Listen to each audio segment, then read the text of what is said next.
Ada hak. Speaker berkali-kali beritahu dia 20 minit ya. Dia kacau saya mau tunggu kacau dia.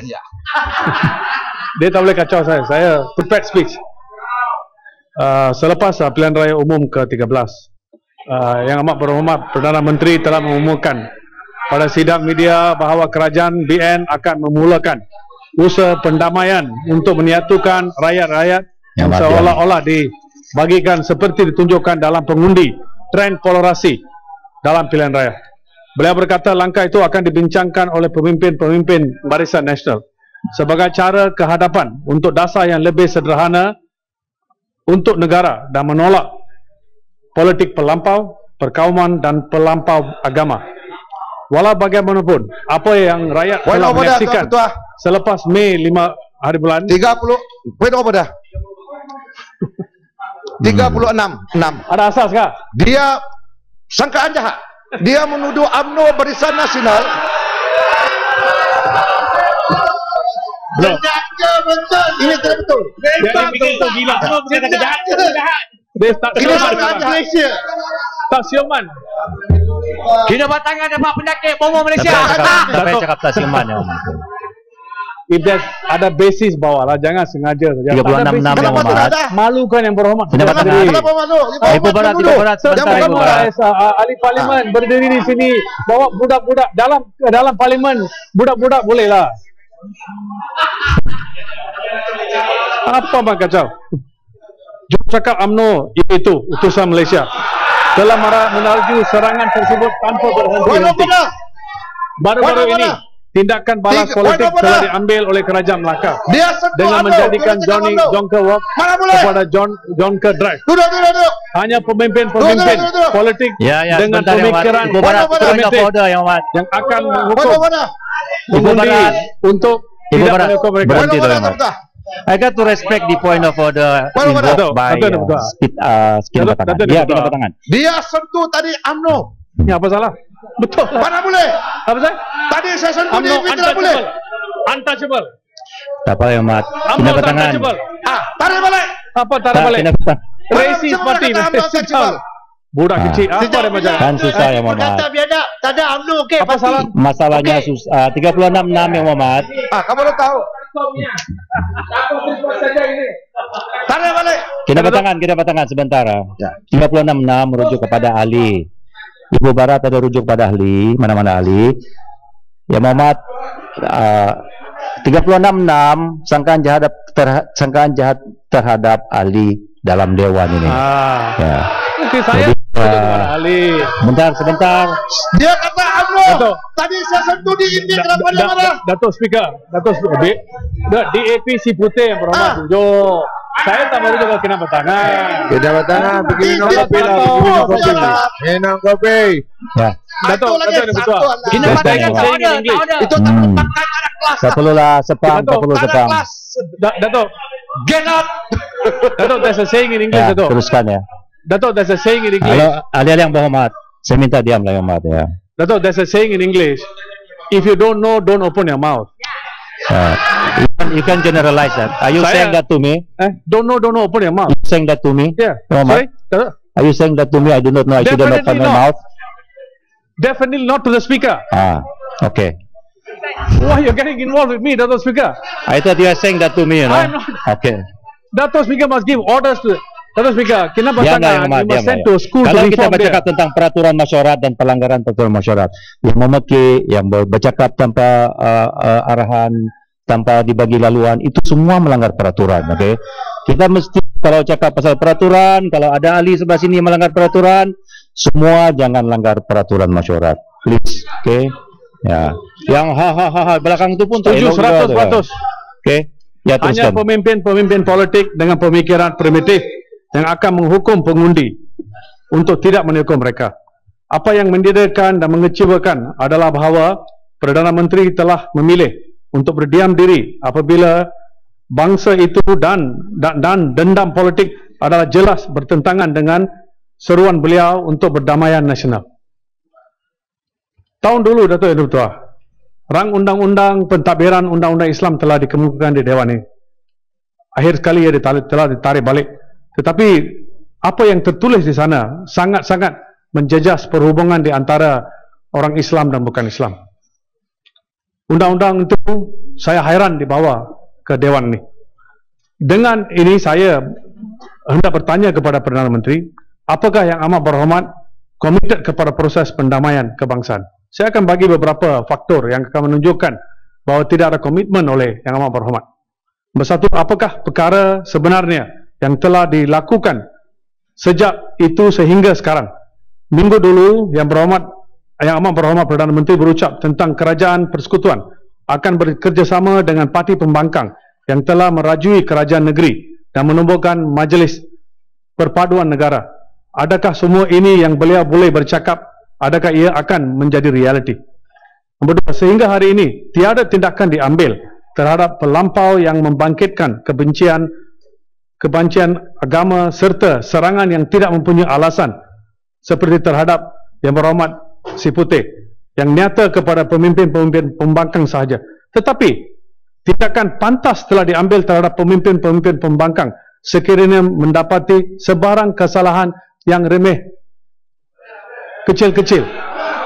Nombor tiga, dalam jawapan bertulis kepada Ahli Parlimen Marang, yang amat berhormat Perdana Menteri berkata, negara ini telah mengekalkan keamanan selama 56 tahun dan ketegangan agama telah hanya mula meningkat selepas pilihan raya Mei 5 tahun lepas. Sejak pilihan raya umum yang ke-13, hasil daripada politicking dan persepsi negatif yang disebarkan oleh pihak-pihak yang tertentu, hubungan baik kerajaan yang telah wujud mula berketenggahan. Bagaimanapun, kenapa beliau tidak mendiamkan diri? Bagaimanapun, kenapa beliau tetap mendiamkan diri dan tidak mengambil sebarang tindakan apabila dia patut untuk bersuara dan mengambil tindakan dalam situasi yang terkenal? Daripada kenyataan 10 Jun tahun lepas, pada satu fungsi Barisan Nasional, di mana yang amat berhormat Timbalan Perdana Menteri telah memberi ucapan mengatakan sedemikian. Mesej yang jelas adalah bahawa majoriti orang Melayu, India, Bumiputera, orang asli, masyarakat Siam dan juga di Sabah dan Sarawak masih menyokong Barisan Nasional. Kami akan terus memberikan mereka bantuan yang lebih besar dari apa yang mereka tanya. Itulah yang akan kita lakukan. Beliau dipetik sebagai berkata sedemikian. Tidak syak lagi bahawa Timbalan Perdana Menteri telah mengantar satu mesej yang negatif kepada rakyat umum dan termasuk terutama kepada pihak-pihak yang menyokong Barisan Nasional, bahawa mereka akan sesiapa yang tidak menyokong akan dihukum. Sangat jelas bahawa beliau menuju kepada masyarakat Cina kerana aduan adalah dibuat oleh Timbalan Perdana Menteri memberi asas-asas yang tidak boleh dipakai langsung. Dan ini menunjukkan, lepas tu beliau juga berkata tsunami tahun 2012 adalah akibat oleh pengundi-pengundi masyarakat Cina. Penghukuman kepada pengundi untuk tidak menyokong kerajaan bertentangan dengan semangat demokrasi dan mesej Timbalan Perdana Menteri sekali tidak boleh diterima. Ini adalah perkara biasa bahawa dalam demokrasi yang matang, pengundi akan menghukum sebuah parti politik atau sesiapa juga untuk perlaksana yang gagal melaksanakan dasar yang tidak dialu-alukan. Tetapi di Malaysia kita mempunyai sebuah kerajaan yang berpendapat bahawa ia boleh menghukum pengundi sebagai dendam politik. Kenyataan Timbalan Perdana Menteri itu menunjukkan bahawa walaupun negara setelah mempunyai 13 pilihan raya umum, demokrasi kita dan ahli-ahli politik Barisan Nasional masih belum mencapai kematangan. Saya meniru kepada Perdana Menteri yang amat berhormat supaya menjelaskan sama ada beliau bersetuju dengan kenyataan Timbalan Perdana Menteri itu. Izinkan saya mengingatkan yang amat berhormat bahawa selepas 5 hari bulan Mei pemilihan keputusan, beliau tidak bercakap tentang keperluan untuk perdamaian nasional. Beliau juga telah bercakap tentang mahu menjadi Perdana Menteri untuk semua rakyat, untuk semua bangsa di negara ini.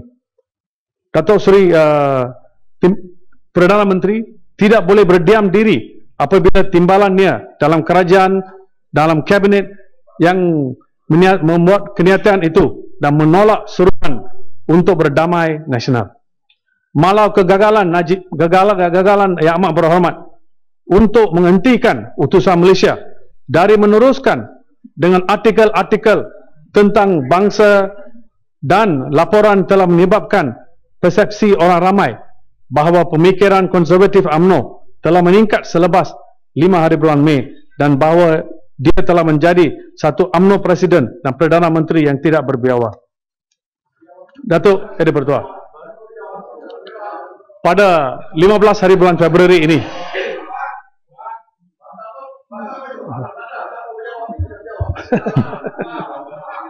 tak apa. Yang Berhormat saya tahu, Yang Berhormat sangat fasih dalam bahasa Malaysia. Very good. Because you are Malay, my friend. I am not Malay. I am also proficient as I can. Tapi tak apalah Yang Berhormat. Tak apa. No. Dia nak perli. You know what it means. If I speak to you in Tamil, you faham kan? Tak faham kan? Saya fasih 5 languages. You 2 saja diam lah.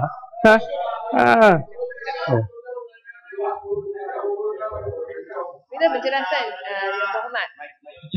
Ya, Yang Berhormat.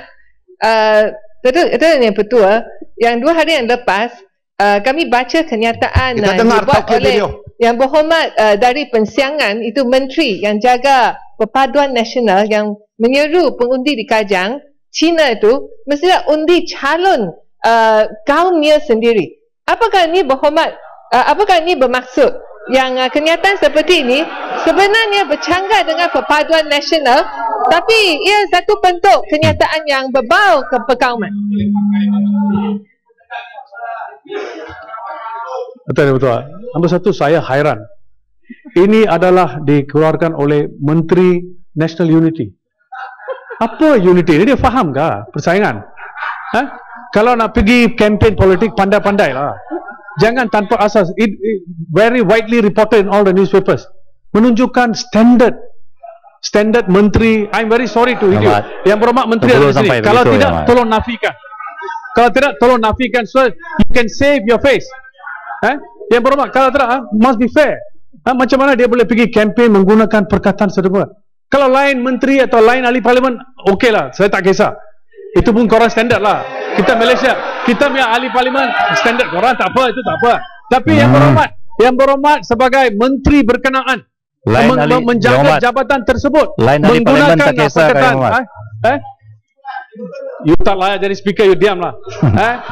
Jadi macam mana Yang Berhormat boleh pergi ke Kajang menggunakan perkataan tersebut, boleh berdiri dan menjawab jawapan? Kalau tidak, ini sendiri mengaku bahawa Yang Berhormat telah berkata. Boleh nanti saya jawab. When my flow comes, then I'll answer you. That should be the way. Kita tunggu. Tapi tu memang ada standard. Tapi Datuk ada betul. Dengan sekaligus jelas menunjukkan bahawa menteri telah menggunakan perkataan tersebut. Kalau tidak, dia akan menafikan perkara dia tersebut. Dia akan jawab. Sama ada dia guna atau tak guna, dia akan jawab nanti. Yang Berhormat speaker jangan terlibat. Let him answer. Saya tahu dia orang Sabah, Yang Berhormat mungkin dari parti yang sama nak tolong ke, itu cerita lain. Tapi Yang Berhormat ada niat tak elok tu. Tarik balik lagi apa dah? Yang Berhormat, jangan ada niat tak elok terhadap speaker. Jangan ada niat tak elok terhadap speaker, Yang Berhormat. Saya cakap he has been so polite, he would answer during his mengulung. Cukuplah. Thank you. Bukan, tapi Datuk Speaker, sebagai seorang ahli kabinet, sangkaan Yang Berhormat bahawa saya satu parti dengan dia pun tak betul. Datuk Speaker, kalau itu kenyataan tidak benar, dia patut memberitahu kepada surat khabar. Cukuplah. Itu tidak dia benar. dah bangun tadi, dia akan jawab nanti. Tak apalah. Datuk, proceed.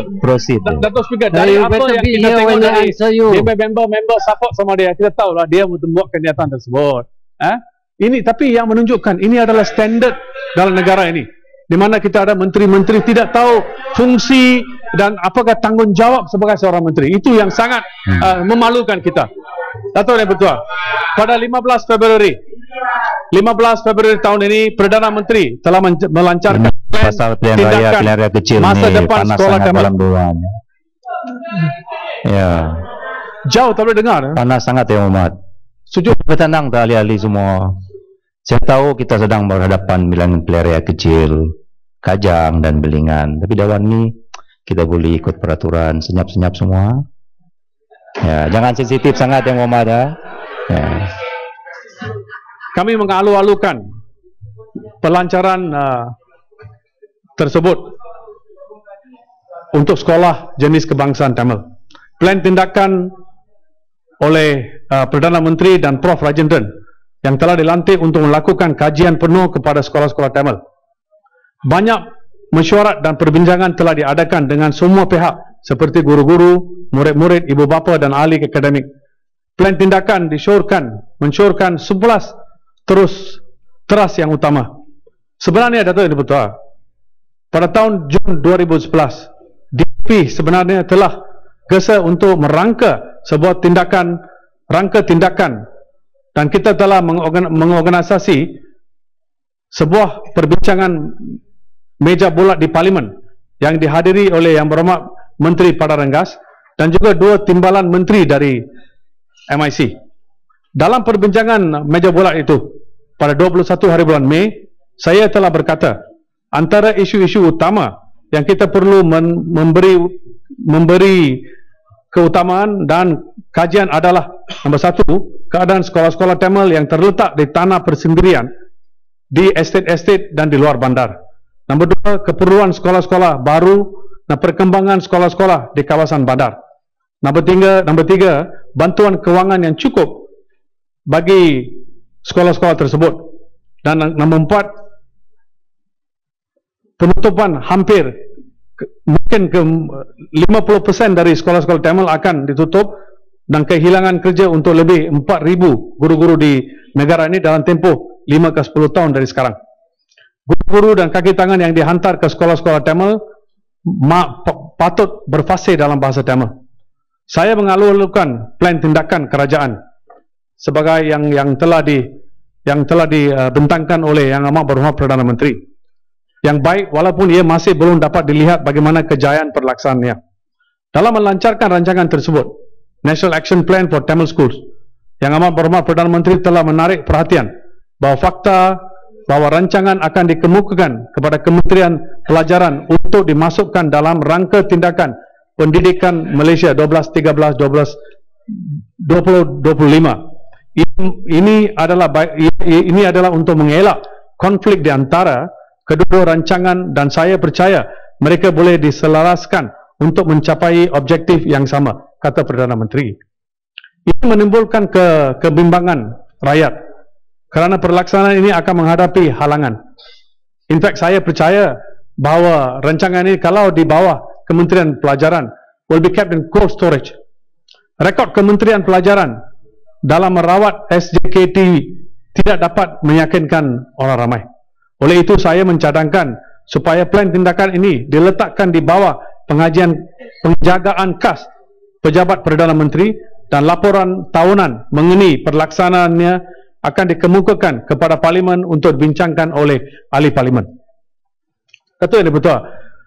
Pada tahun lepas, pada bulan November, Yang Amat Berhormat Perdana Menteri telah mengatakan bahawa vernacular schools cannot just rely on government. Ini satu pendirian yang luar biasa kerana mengikut akta-akta pelajaran yang tertentu di negara ini dengan sekaligus menunjukkan bahawa ada obligasi oleh kerajaan untuk memberi bukan saja dana kewangan tetapi lain-lain pertolongan kepada sekolah-sekolah vernacular seperti yang diberi kepada sekolah-sekolah kebangsaan. Tetapi dengan kenyataan yang dibuat oleh Yang Amat Berhormat Perdana Menteri tahun dulu menunjukkan there is a shift ke satu arah yang baru di mana obligasi kerajaan saya rasa sekarang Hakis tidak ingin membiayai pembelajaran sekolah-sekolah Cina dan sekolah-sekolah Tamil utamanya. Dan saya nak tahu adakah ini pendirian baru oleh kerajaan dan bolehkah ia mengatasi obligasi-obligasi yang ternyata di akta-akta. Datuk Ini Pertua, untuk 56 tahun Datuk Ini Pertua, di negara ini tidak ada sekolah menengah Tamil di negara ini. Dan kerap kali bila kerajaan ada permintaan kepada kerajaan, oleh orang ramai dan murid-murid untuk melanjutkan pelajaran di sekolah menengah Tamil, kerajaan memberi alasan bahawa tidak ada tanah atau tidak ada beberapa faktor yang lain. Tetapi baru-baru ini kerajaan negeri Pulau Pinang telah mengagihkan satu tanah yang luas untuk pembinaan sekolah menengah Tamil. Saya difahamkan 2 minggu dulu permohonan dan kepada kerajaan persekutuan telah ditolak atas alasan bahawa obligasi ini tidak ada dan mereka tidak boleh mendirikan sekolah tinggi atas alasan bahawa ada akta-akta yang tertentu yang mengikat kerajaan persekutuan untuk membuat sedemikian. Kalau betul, saya telah tengok akta-akta tersebut, tidak ada yang nyata dengan jelas. Saya kata bahawa keengganan kerajaan untuk membina sekolah menengah itu menunjukkan bahawa bila ada situasi yang betul-betul tanah ada di depan, tanah diberi, kerajaan dengan sekarang mencari jalan usaha untuk melarikan dari tanggungjawab. Penang Hindu Association. Ya. Tanjung. Ya. Terima kasih Tuan Dipertua. Saya ingin mendapat pandangan Ipoh Barat terhadap kenyataan daripada Ketua Pengarah Pendidikan, di mana beliau mendakwa bahawa sekolah menengah jenis kebangsaan Tamil tidak diperuntukkan di bawah Akta Pendidikan 1996. Jikalau sekolah menengah jenis kebangsaan Cina dapat diwujudkan di negara ini, mengapa sekolah menengah jenis kebangsaan Tamil tidak dapat diwujudkan? Sila bagi sedikit pandangan. Yang berhormat Tanjung, saya setuju. Kita ada sekarang lebih kurang 50 sekolah menengah Cina yang satu ini kenapa kerajaan ingin berdiskriminasi. Saya tak masuk akal. Saya harap menteri-menteri akan membawa perkara ini ke kabinet supaya mendapat approval, supaya membawa. Ada menteri dari MIC di sini juga. Saya harap perkara ini akan dibawa kerana ada permintaan. Dan jika ada tanah sudah sedia ada, kenapa ia tidak boleh? Kalau lesen boleh diberi dan dana boleh disediakan, mesti sekolah itu boleh disediakan. Datuk Speaker, Penang Hindu Association Deputy President M. Murugia mengatakan bahawa hak untuk mother tongue education adalah hak kepada sesiapa pun di negara ini. Itu ada mengikut Akta Federal Constitution. Maka itu adalah kehendak mereka. Saya harap kerajaan akan mengulang mengkaji perkara ini dan memberi kebenaran dengan seberapa segera yang boleh. Betul, betul. Lagi satu arena yang lain adalah di mana pada pelancaran National Action Plan for Tamil School, Yang Amat Perdana Menteri telah berkatakan bahawa 100 juta ringgit masih wang yang telah diagihkan untuk sekolah-sekolah Tamil masih dengan kerajaan dan ia tidak dapat disalurkan kepada pihak-pihak yang berkenaan atas kerana kemungkinan besar. Dia kata tidak ada alasan dia boleh pergi, tapi tak boleh faham kenapa wang itu tidak diberi kepada pihak-pihak sekolah-sekolah yang perlukan wang tersebut, walaupun wang itu telah disediakan. Saya percaya itu adalah kerja-kerja Little Napoleons yang tidak membenarkan atau tidak mensalurkan wang-wang tersebut. Yang mustahak adalah di mana Yang Amat Perdana Menteri telah mengatakan bahawa wang-wang itu akan diagihkan kepada Parent Teacher Association untuk menjalankan projek-projek dan ini. Bolehkah kerajaan memberitahu sedekat ini berapa sekolah yang telah dipilih, berapa wang yang telah diagihkan, dan adakah ini formula baru yang akan dijalankan oleh kerajaan? Dan berkaitan dengan ini adalah community chest, wang community chest di mana berjuta-juta ringgit diberi oleh orang-orang benevolent people in this country, dan kerajaan mengatakan bahawa itu adalah dana utama untuk sekolah-sekolah Tamil dan sekolah-sekolah Cina. Dan adakah kerajaan sekarang melarikan dari tanggungjawab untuk memberi dana kepada sekolah-sekolah Tamil dan sekolah-sekolah Cina? Datuk yang betul.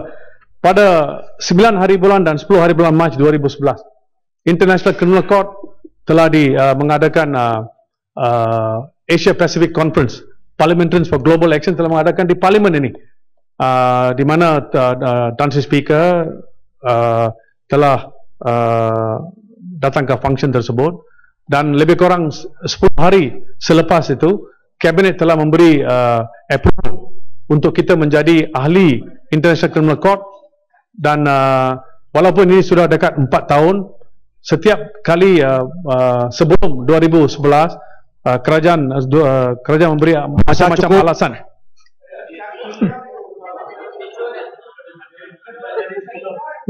Ini duta apa dia buat sih? Ambil gaji, buta gaji, duduk sini. Teruskan, habiskan ya, Pak. Apa? Lebih baik pergi cari kapal terbang ya. Boleh, keluar, pergi cari. Boy.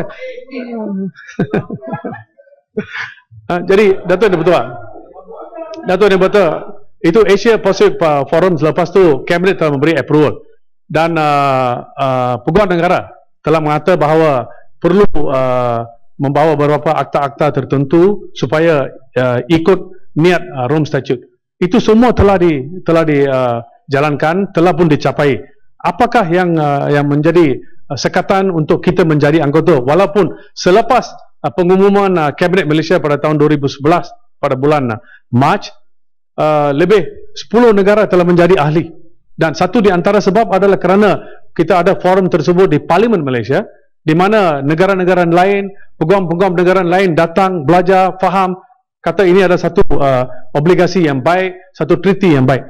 Dan apakah adakah tentangan kerajaan untuk menjadi perkara ini? Walhal Kabinet telah memberi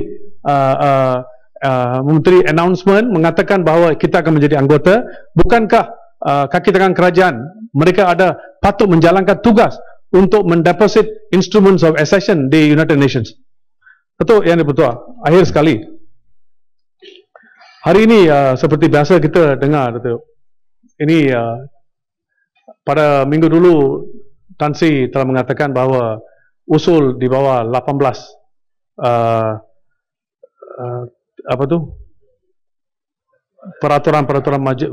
peraturan Majlis Mesyuarat. Betul, saya harap satu kajian dibuat.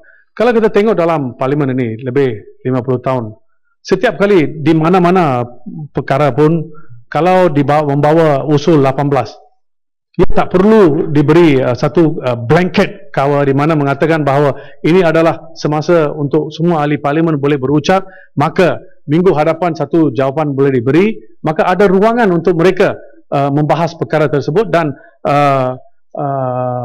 usul di bawah peraturan mesyuarat 18 tidak boleh dibawa. Saya rasa saya minta maaf, tapi saya berpendapat pandangan Tan Sri Speaker mungkin perlu dikaji balik, kerana macam kehilangan pesawat MH370, sepatutnya menteri patut datang. Seperti satu usul telah diusulkan oleh Pokosena beberapa hari sebelum itu, patut didengar, dan hari itu juga satu debat perlu diadakan supaya parlimen is relevant. Parlimen, perkara-perkara yang hangat, perkara-perkara yang terkini dapat dibincang pada masa itu sahaja. Bukan macam kita yang buat sekarang, macam untuk semua sesi sekarang.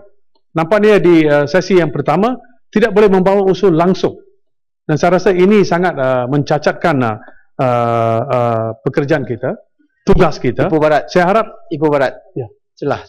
Adakah Ibu Barat boleh habiskan yang mana?